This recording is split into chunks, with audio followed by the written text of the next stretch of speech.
Bienvenidos y bienvenidas a este repaso general de anatomía e histología aplicada a la enfermería quirúrgica. En esta sesión, vamos a integrar los conocimientos de las unidades previas para comprender cómo la estructura del cuerpo humano se relaciona directamente con su función y cómo ambos aspectos son esenciales en la práctica quirúrgica y anestésica. La anatomía nos permite conocer con precisión la ubicación, forma y relaciones de los órganos y sistemas. La histología, por su parte, nos lleva a un nivel más profundo, el de los tejidos y las células que los conforman. A través de este recorrido, reforzaremos los conceptos que sustentan las intervenciones quirúrgicas seguras, el manejo de la vía aérea, la valoración preoperatoria y los cuidados postquirúrgicos. El objetivo principal es consolidar los fundamentos anatómicos e histológicos para que el profesional de enfermería quirúrgica actúe con seguridad, precisión y criterio clínico. Recuerden, comprender la estructura y función del cuerpo no es solo un requisito académico, sino una herramienta vital para cuidar la vida con excelencia técnica y humana. La anatomía y la histología constituyen las bases morfofuncionales de toda práctica clínica y quirúrgica. Entender cómo están formadas las estructuras del cuerpo, cómo se relacionan entre sí y cómo funcionan, permite anticipar complicaciones y brindar una atención más segura. La anatomía nos enseña dónde está cada órgano y cómo se vincula con sus sistemas vecinos. La histología nos muestra de qué está hecho ese órgano y cómo su organización celular define su función. Por ejemplo, conocer la estructura del corazón no sería suficiente sin comprender el tejido muscular cardíaco que le da la capacidad de contraerse rítmicamente. Ambas disciplinas se complementan y son indispensables en cirugía, anestesia, diagnóstico por imagen y recuperación postoperatoria. El personal de enfermería que domina estos conocimientos puede colaborar activamente en procedimientos invasivos, interpretar resultados clínicos y comprender los cambios que sufre el organismo frente a la enfermedad o la intervención quirúrgica. Recordemos que cada incisión, cada sutura, cada movimiento dentro del quirófano tiene un fundamento anatómico e histológico preciso. La anatomía y la histología se apoyan en diversas ciencias auxiliares que amplían la comprensión integral del cuerpo humano. La embriología, por ejemplo, nos explica cómo se forma el organismo desde sus primeras etapas, permitiendo entender las malformaciones congénitas que pueden requerir corrección quirúrgica temprana. La genética analiza la herencia y las alteraciones cromosómicas, como el síndrome de Down, que modifica la morfología y el desarrollo sistémico. La fisiología une estructura y función, ayudándonos a interpretar cómo las variaciones anatómicas repercuten en la dinámica corporal. La imagenología, a través de tomografía, resonancia magnética y ultrasonido, traduce el conocimiento anatómico en imágenes diagnósticas que guían procedimientos quirúrgicos con precisión milimétrica. Finalmente, la patología nos enseña cómo los tejidos cambian en presencia de enfermedad, brindando claves para la prevención y el tratamiento. Todas estas disciplinas actúan como un puente entre la teoría y la práctica, haciendo del conocimiento anatómico una herramienta viva y aplicable. En el lenguaje médico, la precisión es fundamental. Por eso utilizamos planos anatómicos y términos direccionales que nos permiten describir con exactitud la ubicación de estructuras y procedimientos. El plano sagital divide el cuerpo en derecha e izquierda, el frontal o coronal, en anterior y posterior, y el transversal u horizontal, en superior e inferior. Estos planos se utilizan en imagenología, en cirugía y en la descripción de lesiones o incisiones. Los términos direccionales como proximal, distal, medial o lateral son nuestro lenguaje universal. Por ejemplo, al decir proximal al codo sabemos que nos referimos a una estructura más cercana al tronco. En cirugía, este vocabulario evita errores de interpretación. Cuando se planea una incisión abdominal, especificar el plano medio sagital o el cuadrante anatómico es esencial para localizar órganos como el apéndice o la vesícula. Usar correctamente este lenguaje anatómico garantiza coordinación entre el equipo quirúrgico y precisión en el abordaje. Clasificación de tejidos.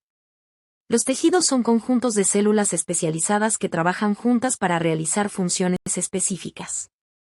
Se clasifican en 4 tipos básicos: epitelial, conjuntivo, muscular y nervioso. El tejido epitelial recubre superficies internas y externas, protege, absorbe y secreta. El tejido conjuntivo sostiene, nutre y conecta los demás tejidos, incluye al adiposo, que almacena energía y protege órganos vitales. El tejido cartilaginoso y óseo forman la base del sistema esquelético, proporcionando rigidez y soporte mecánico.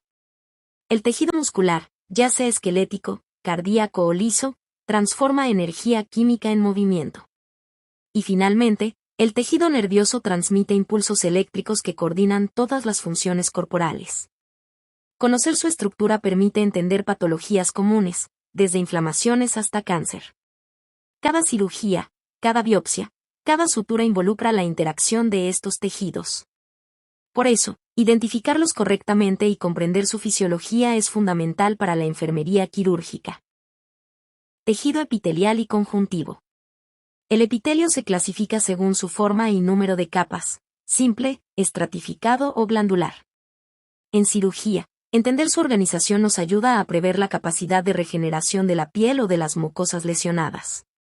El epitelio simple, como el que reviste los alvéolos, permite intercambio gaseoso. El estratificado, como en la piel, protege contra fricción y trauma.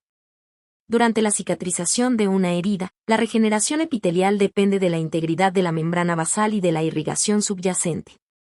El tejido conjuntivo, en cambio, proporciona el marco estructural que da soporte a los epitelios. El conjuntivo laxo es flexible y vascularizado, el denso, como el de tendones y ligamentos, ofrece resistencia, y el elástico permite estiramiento. Su matriz extracelular, rica en colágeno y elastina, es esencial para la reparación postquirúrgica. Comprender estas propiedades ayuda al personal de enfermería a elegir técnicas de sutura adecuadas, evaluar la cicatrización y prevenir dehiscencias. El tejido óseo es una estructura viva, dinámica y en constante renovación. Aunque solemos imaginar al hueso como algo rígido e inerte, en realidad es un tejido muy activo que responde a las demandas mecánicas y metabólicas del cuerpo.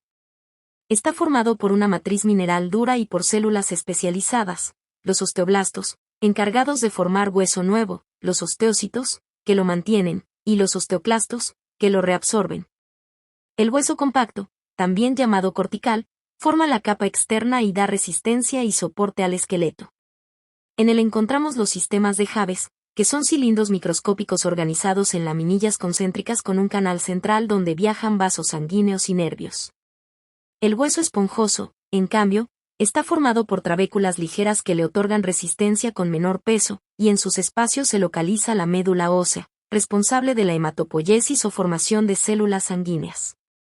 Por otro lado, el tejido cartilaginoso actúa como una estructura flexible que amortigua impactos y facilita el movimiento articular. Existen tres tipos: el cartílago hialino, presente en articulaciones y tráquea, el elástico, en el oído y epiglotis, y el fibroso, en discos intervertebrales y meniscos. En cirugía ortopédica y reconstructiva, comprender las diferencias entre hueso y cartílago es esencial. Las fracturas implican procesos de reparación donde ambos tejidos participan. Primero se forma un callo blando cartilaginoso, luego un callo óseo que se remodela hasta restaurar la estructura. Por eso, el personal de enfermería debe conocer estas fases para colaborar en la vigilancia postoperatoria, la inmovilización adecuada y la rehabilitación temprana que promueve la consolidación ósea. El esqueleto humano es el armazón que sostiene todo nuestro cuerpo. Está dividido en dos grandes partes: el esqueleto axial y el apendicular. El axial forma el eje central y está compuesto por el cráneo, la columna vertebral, las costillas, el esternón y el hueso yoides. Su función es proteger los órganos vitales, como el cerebro, la médula espinal, el corazón y los pulmones, además de proporcionar soporte estructural. El apendicular, en cambio, incluye los huesos de las extremidades y las cinturas que las unen al tronco, la escapular y la pélvica. Estos huesos permiten la locomoción y la manipulación del entorno, siendo esenciales para la función motora. En el contexto quirúrgico, la comprensión de esta organización es vital. Por ejemplo, una fractura pélvica no solo compromete hueso, sino también vasos, nervios y órganos como la vejiga o el intestino. El sistema esquelético, además de proporcionar soporte, funciona como reserva mineral de calcio y fósforo y participa en la producción de células sanguíneas. Durante las intervenciones, el conocimiento anatómico del esqueleto orienta la colocación de prótesis, el abordaje quirúrgico y la posición del paciente en mesa operatoria, evitando compresiones o lesiones nerviosas. En enfermería quirúrgica, conocer la anatomía ósea no es solo teoría, es seguridad, precisión y prevención. Las articulaciones son los puntos de unión entre los huesos, y sin ellas el cuerpo sería rígido e inmóvil. Se clasifican según su movilidad y su estructura. Las sinartrosis son inmóviles, como las suturas del cráneo, diseñadas para proteger sin permitir movimiento. Las anfiartrosis permiten movimientos limitados, como la sínfisis púbica o los discos intervertebrales. Y las diartrosis, también llamadas articulaciones sinoviales, permiten una amplia gama de movimientos. Estas poseen una cápsula fibrosa externa, una membrana sinovial interna que secreta líquido lubricante, cartílago articular que reduce la fricción y ligamentos que estabilizan la unión. Dependiendo de su forma, las articulaciones sinoviales se dividen en tipos, de bisagra como el codo, trocoide como la articulación radiocubital, enartrosis como la cadera, o silla de montar como la del pulgar. En cirugía y rehabilitación, entender la biomecánica articular permite planificar movimientos seguros, prevenir luxaciones y favorecer la recuperación. La movilización temprana, guiada por el conocimiento anatómico, es clave para evitar rigidez y formación de adherencias.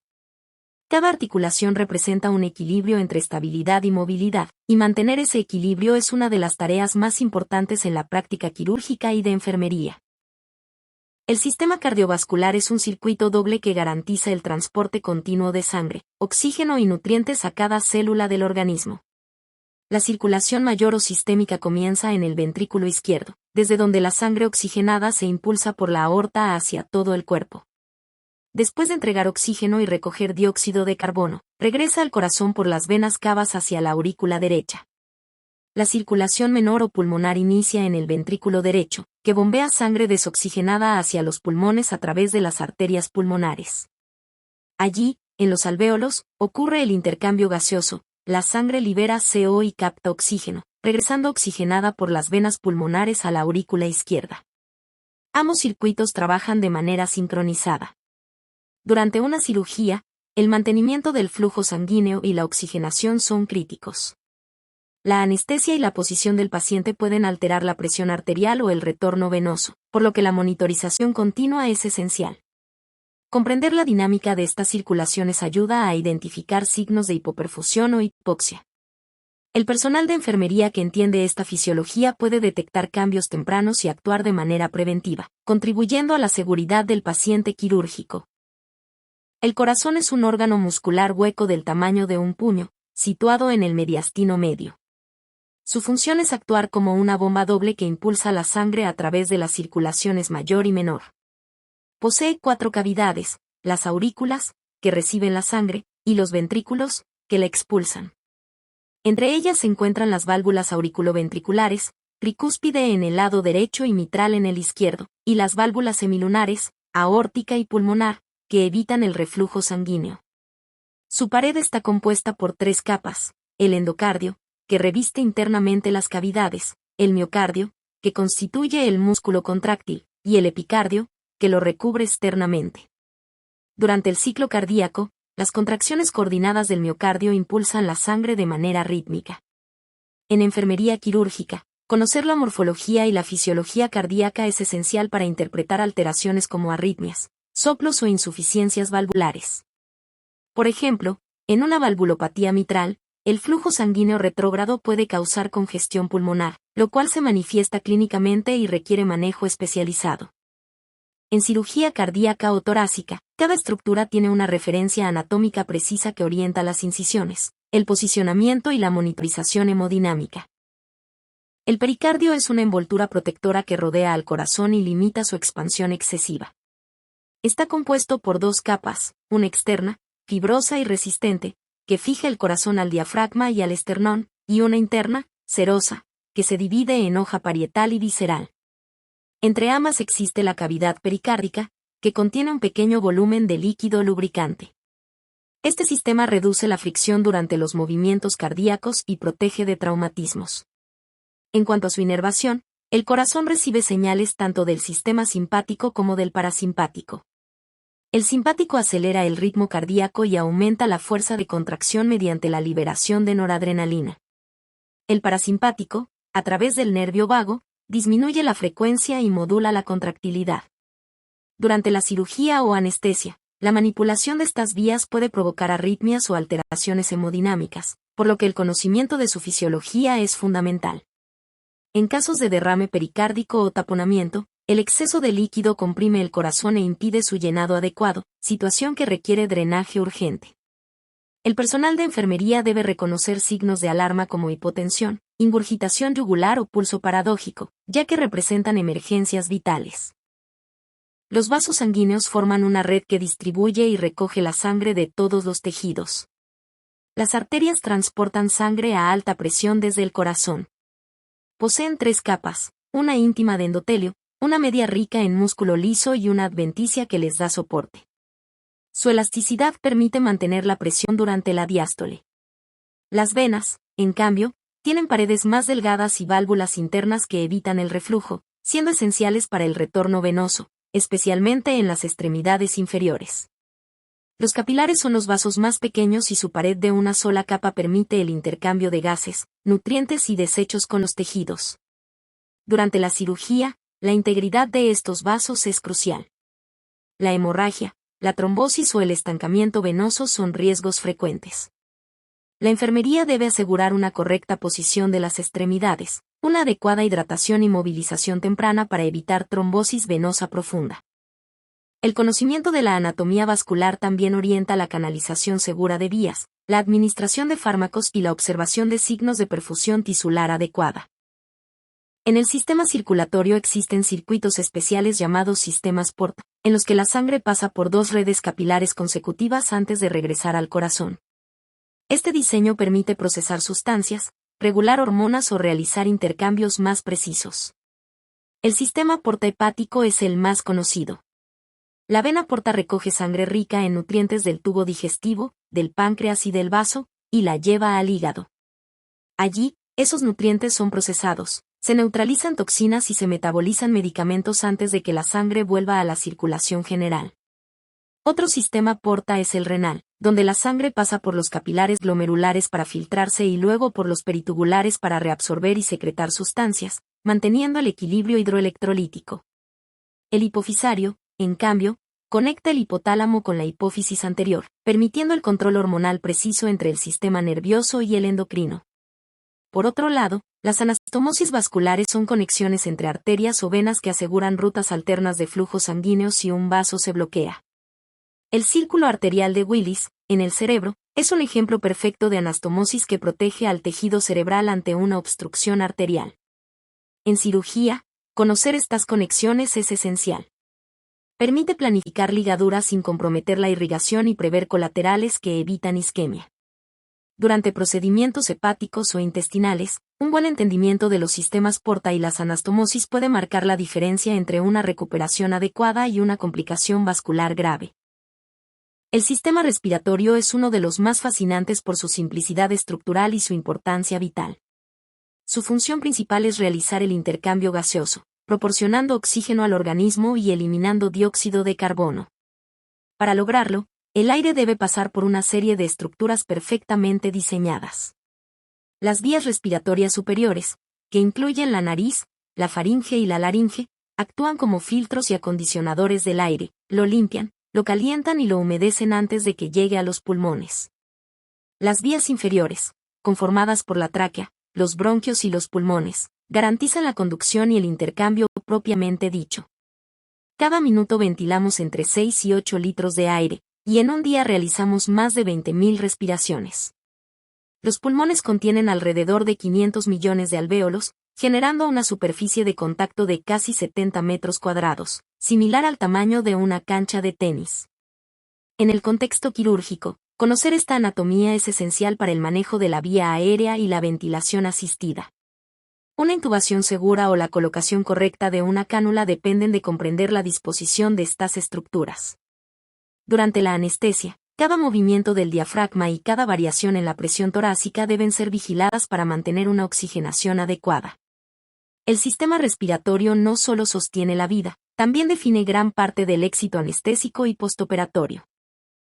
La nariz es la puerta de entrada del sistema respiratorio. Está compuesta por huesos y cartílagos que forman una estructura flexible, pero resistente. En su interior, la cavidad nasal, dividida por el tabique, alberga los cornetes superior, medio e inferior, que aumentan la superficie de contacto del aire con la mucosa. Sus funciones principales son filtrar las partículas mediante vibrisas y moco, calentar el aire gracias a su rica vascularización y humidificarlo para proteger los alvéolos. La faringe actúa como un conducto compartido entre los sistemas respiratorio y digestivo. Se divide en 3 porciones. La nasofaringe, ubicada detrás de la cavidad nasal, comunica con el oído medio mediante las trompas de Eustaquio. La orofaringe, detrás de la cavidad oral, contiene las amígdalas palatinas, y la laringofaringe, que se conecta con el esófago y la laringe. La laringe, por su parte, cumple una doble función. Protege la vía aérea durante la deglución y permite la fonación. Está formada por cartílagos como el tiroides, el cricoides, la epiglotis y los aritenoides.